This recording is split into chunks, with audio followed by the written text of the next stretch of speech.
butuh dan harus dapat dalam arti kata mau caranya segala gimana cara, nih? mau segala cara, entah apapun itu yang dibuat, yang Mungkin penting yang dikorbankan gue dapet tuh barang ya, gitu kan. hubungan sosial, Nah, keluarga atau malah ekonomi. aku rasa kan? semua kali akhirnya bisa dikorbankan gitu. Iya, kalau misalnya turun dosis tapi pasien misalnya kita gali lagi, kita lakukan konseling, oh ternyata dia menggunakan golongan benzo. Nah, golongan benzo ini dia dapatnya dari mana?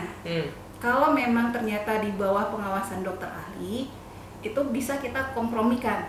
Karena kan itu di bawah pengawasan dokter ahli, mungkin setelah dilakukan anamnesis, pemeriksaan fisik, oh ternyata pasien ini dual diagnosis. Artinya masalahnya tidak hanya penggunaan zat, tapi ada masalah kesehatan mental yang lain.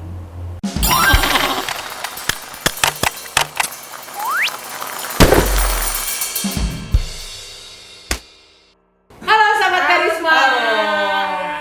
Ketemu lagi di Teras Karisma, obrolan yang santai, informatif, dan edukatif. Obrolan santai, informatif, dan edukatif. Jadi obrolannya memang ada informasinya nih dok. dan mengedukasi. Semoga ya. Iya, harus. Itu udah dituntut Udah hah? sama atasan. Oh iya. Tapi sebelum mulai ya, seperti biasa, sholat Jumat, hari Jumat pakai batik. Cakep. Salam hormat, Dr. Lovita yang cantik.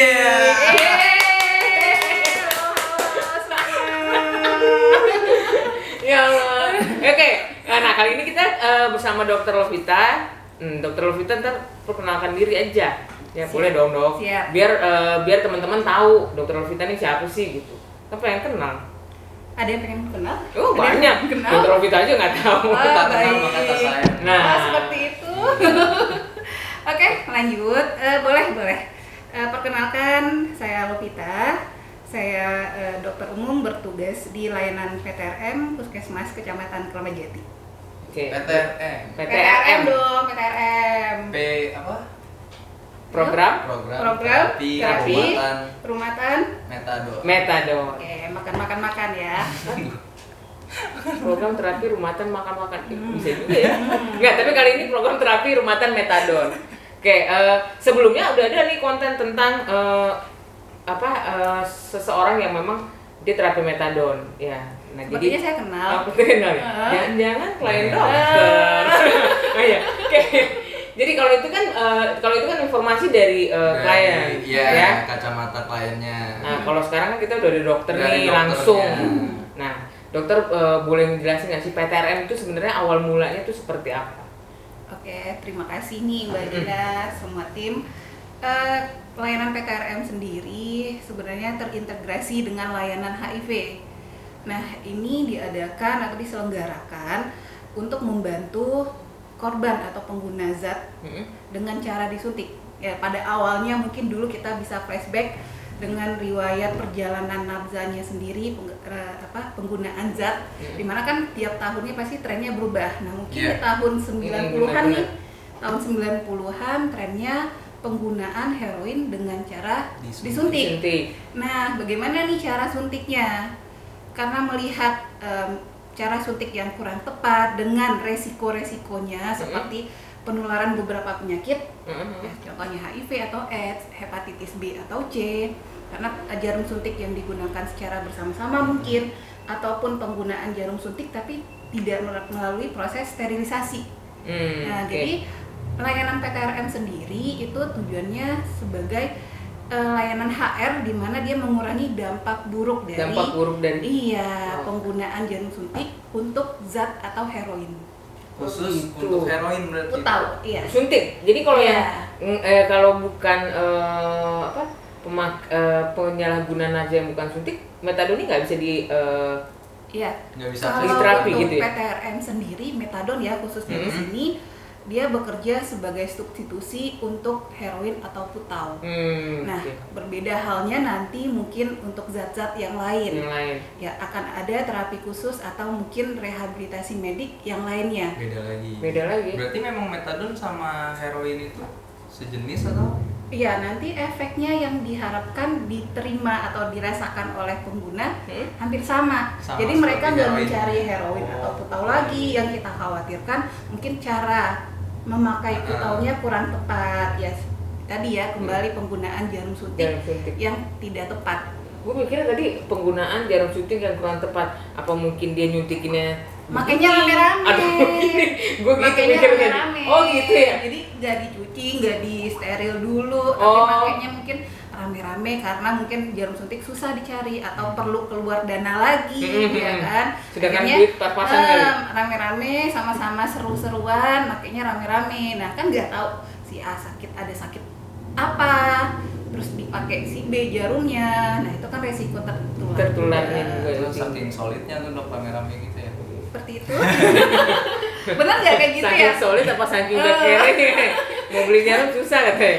Oh jadi itu apa maksud gua memang di tahun-tahun segitu memang lagi kayaknya kasus-kasus HIV tuh di kalangan pengguna nafas suntik cukup tinggi ya. Makanya keluar metadon tahun 2000 sebenarnya 2004 2005 itu diawali di Bali ya kalau nggak salah di Sanglah.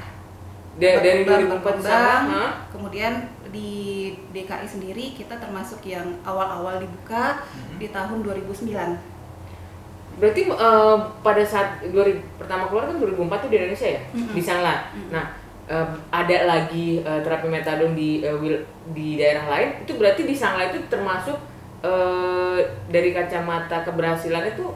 Iya, dievaluasi. Itu bisa mengurangi walaupun ya tidak semudah membalikkan telapak tangan ya, maksudnya mungkin orang berharap kalau ada terapinya berarti nih pengguna bisa langsung stop, bukan seperti itu ya, bukan sembuh ya. Minimal kita memberikan kesempatan untuk pengguna nih mulai berpikir lagi untuk mengatur hidupnya agar stabil dan juga tidak berpikiran untuk mencari heroin di mana mungkin resiko penularan penyakit tertentu lebih besar karena penggunaan heroin kan waktu itu mungkin lebih banyaknya disuntik. Iya. Memang tahun lagi booming. Iya. Karena kan metadon kan juga selain lebih murah sekarang gratis dok ya. Bersyukurnya masih ditanggung sama BPJS, masih gratis. Luar biasa ya. Pemerintah. Sangat didukung ya. Iya benar. Ya harus gitu lah. Didukung program terapi rumatannya daripada nanti kan mereka di luaran ya, efek-efek yang tidak diinginkan muncul lagi. Iya benar. Nah berarti kalau dari program metadon ini, nah kan tadi udah dievaluasi pas di Sanglah tingkat keberhasilan cukup baik lah ya gitu ya, maka ada di tempat lain. Nah ini setiap tahun nih yang PTRM ini yang terapi metadon ini bertambah atau berkurang? Ya untuk 5 tahun belakangan ya, dari 2016 lah kita lihat untuk jumlah pasien sendiri itu mengalami pengurangan. Ya, tapi kita kembali ya, maksudnya di sini berkurang. Bisa karena memang pengguna heroin dengan cara disuntik itu berkurang, atau mungkin memang terjadi sesuatu terhadap pasien metadonnya sendiri. Nah itu bisa tahu nggak tuh, kan berkurang nih? Iya. Jadi sampai saat ini berkurang karena apa? Iya, karena kan data di layanan masing-masing juga mungkin mereka juga ada keterangan atau data di mana mungkin beberapa pasiennya mungkin harus berurusan di pesantren dulu untuk beberapa lama, atau dan mungkin juga, DO ya karena nggak betah nih, atau karena ada alasan A, I, U, E, O-nya akhirnya tidak melanjutkan terapi metadon ya ada yang bisa selesai, itu juga ada. Nah, tapi kalau dia nggak selesai terapi metadon, bukannya dia akan merasakan sakit di badan juga? Benar. Seperti lepas apa namanya, putau? Heroin ya, withdrawal. Iya. Jadi kan kalau orang sakau ya, kalau orang bilang sakau ya namanya. Bahasa slangnya sakau. Nah itu banyak nggak pasien yang mengalami akhirnya sakit badannya? Tentu ya, karena kan kalau mereka sudah masuk atau mengikuti program metadon, terapi metadon, di mana terapi ini kan diberikan untuk jangka waktu yang cukup lama. Kalau ditanya berapa lama, ya kita tidak bisa menjawab, itu dikembalikan kepada pasien karena kan tujuan dari metadon itu untuk mengurangi dampak buruk ya, salah satu kegiatan harm reduction HR. Iya kan tadi biar bisa produktif segala. Iya. Nggak, maksud aku tiba-tiba dia mau berhenti gitu terus dia ngerasain sakit itu pernah nggak ada yang seperti itu? Iya, ada pasien yang mungkin gitu. karena kan kembali diingatkan ya, untuk metadon sendiri, terapi metadon itu kan obat yang diminum setiap hari. Nah, sampai dosis stabil, sampai pasien itu benar-benar enak, merasakan enak, nyaman, itu pasien diharuskan untuk minum setiap hari di layanan. Nah, mungkin ada beberapa yang terkendala atau mungkin merasa terbeban untuk datang setiap hari ke layanan, atau mungkin ya mungkin alasan yang lain sehingga mereka tidak datang. Tapi ada beberapa yang sudah nggak ada kabar, tiba-tiba datang lagi, dok badannya nggak enak, sakit, ya kan? Mungkin dia mencoba untuk berhenti sendiri, ternyata badannya nggak kuat, dianya nggak kuat gitu. Akhirnya dia datang lagi. Iya, jadi sebenarnya kalau pasien ada rencana untuk selesai terapi, sebenarnya bisa. Ya, tapi kita lakukan konseling dulu, kita diskusi ya, dan ada penurunan dosis juga. Jadi nggak langsung berhenti di dosis tertentu, kita lakukan tapering off dulu untuk dosis metadonnya. Oke, berarti kalau tapering off itu kan berarti sampai 0 penurunan dosis bertahap dan dalam jangka waktu tertentu. Jadi kita nggak kejar push, dari misalnya dosis tinggi terus tiba-tiba jadi 0. Pasti pasiennya juga nggak enak, sakau. Ada treatment yang dikasih kan, mungkin per minggu turun berapa mili gitu ya. Betul. Itu kita ibaratnya sepakat nih antara dokter atau konselornya dengan pasien. Nah, berarti kan ini pengurangan nih. Nah, berarti 2021 ini terima klien metadon nggak sih? Kalau di tempat saya tahun ini mungkin dari tahun kemarin mulai kita pandemi ya. Ingat nggak? Ingat banget. Yang nggak bisa kemana-mana ya. Yang kita terkendala juga untuk kegiatan-kegiatan. Nah, itu di tahun 2020 sejak pandemi COVID kita sudah tidak terima dulu ya. Atau memang di sini kendalanya adalah di mana kebijakan layanan itu kan disesuaikan dengan masa pandemi. Nah, di situ kita tidak ada klien baru untuk yang putaunya sendiri, tapi kalau untuk klien nabza tetap ada. Oh, tetap ada. Klien nabza maksudnya? Ya, artinya pasien yang riwayat penggunaan zat tapi tidak putau atau heroin. Di metadon? Di layanan nabza. Di layanan nabzanya. Tapi kalau khusus di metadon nggak ada nih.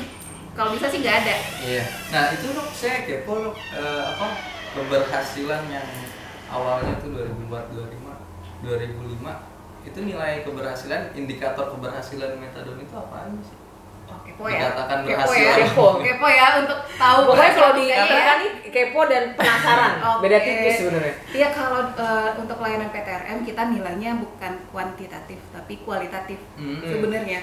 Jadi bukan berapa angka pasiennya yang sudah selesai terapi, bukan seperti itu. Tapi kita melihat lebih ke individual, kita melihat kualitas hidupnya bagaimana.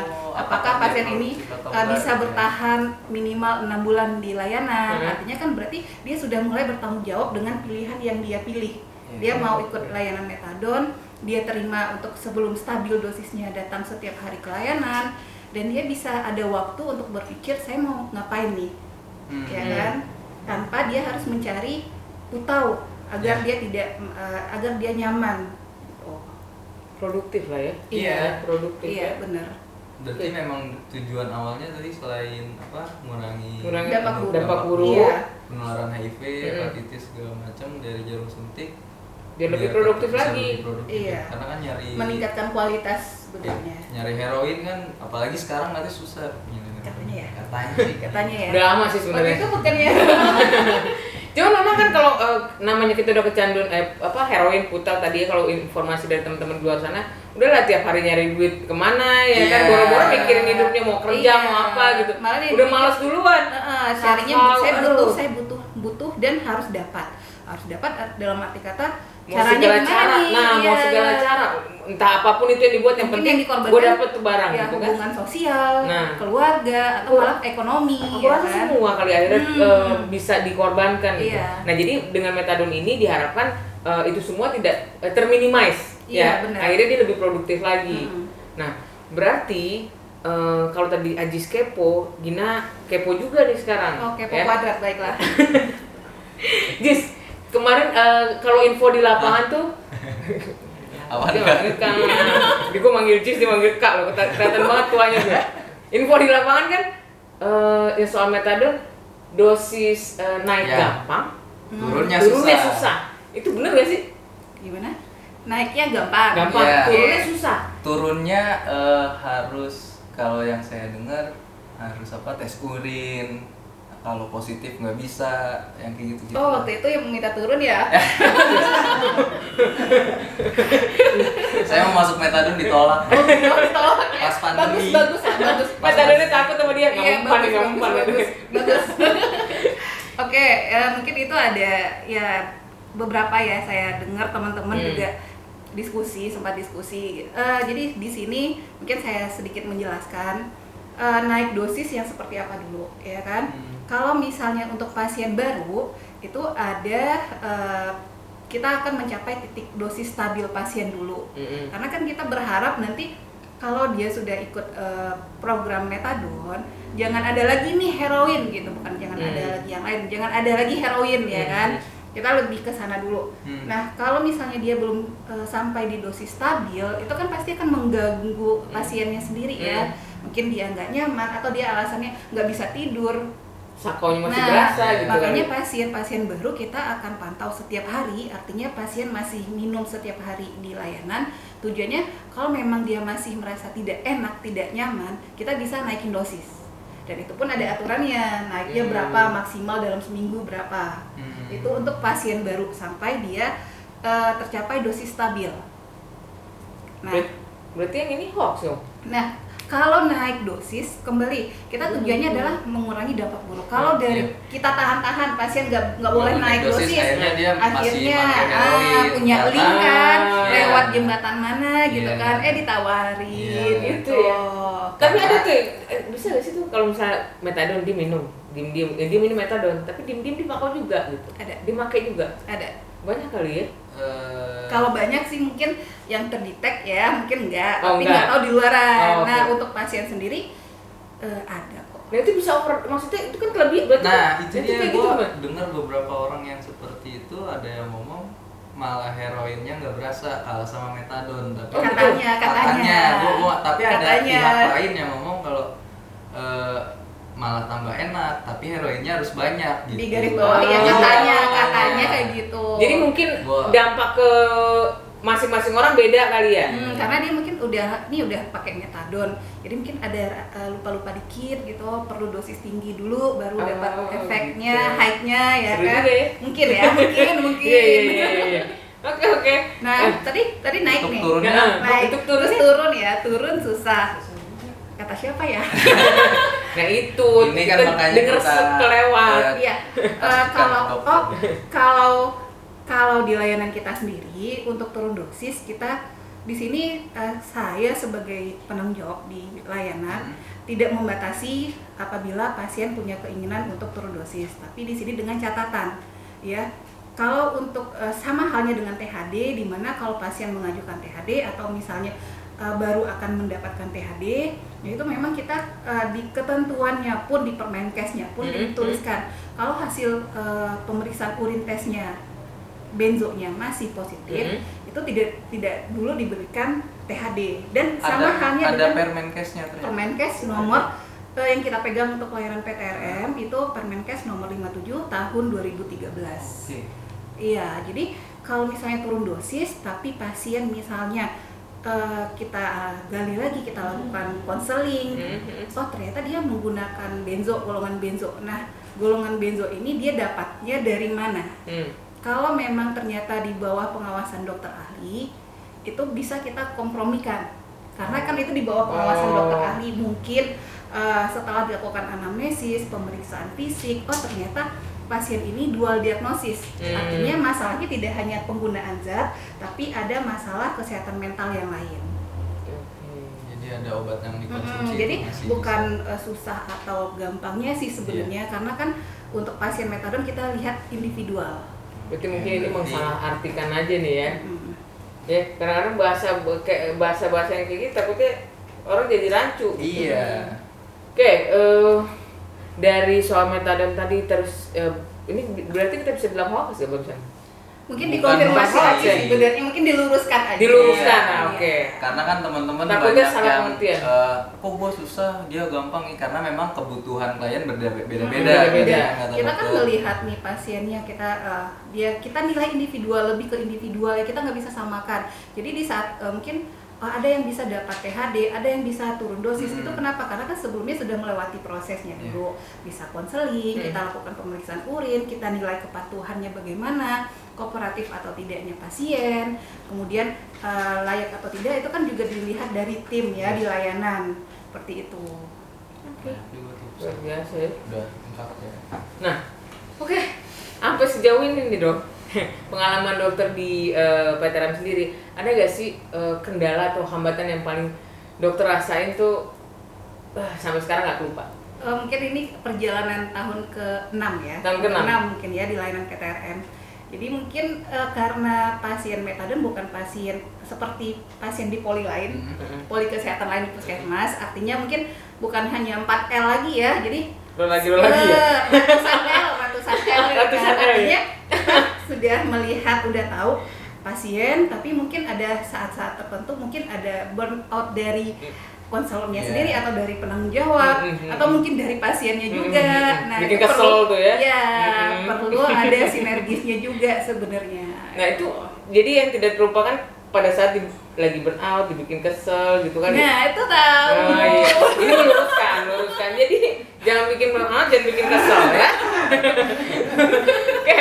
Nah, kita jadi kita rangkum dulu sedikit. Berarti PTRM ini dulu 2004 ya di awalnya di Bali ya. Akhirnya ada di beberapa daerah di Jakarta ya. Terus PTRM sendiri ini ada karena untuk pengurangan dampak buruk pada saat itu. Dan kalau dari cerita dokter juga akhirnya lebih disiplin ya akhirnya kan. Iya, akhirnya kita melihat metadon ini juga memberikan dampak yang baik untuk pasiennya sendiri. Lebih produktif. Kualitas hidupnya diharapkan menjadi lebih baik, menjadi lebih baik. Oke. Nah, terakhir nih dok, harapan seorang dokter Lovita ya. Untuk kedepannya, karena sekarang kita ngomongin metadon nih, harapan dokter Lovita sendiri itu apa untuk kedepan? Harapan untuk COVID gitu segera berakhir. Ya nggak apa-apa. Itu harapan semua. Semoga berakhir ya, semoga segera berakhir ya. Amin. Ya, amin. Ini letuk aja. Ya sebenarnya kalau untuk layanan metadon sendiri, mungkin dulu arahnya adalah untuk membantu pengguna ya agar tidak menggunakan heroin, tapi sampai limit mana itu nggak ada waktunya nih, timingnya akan beda-beda setiap pasien. Tapi di sini saya melihat kenapa tidak memberikan kesempatan juga untuk pasien di saat ingin saya bisa mampu nih selesai terapi metadon, ya kita bisa memberikan dukungan.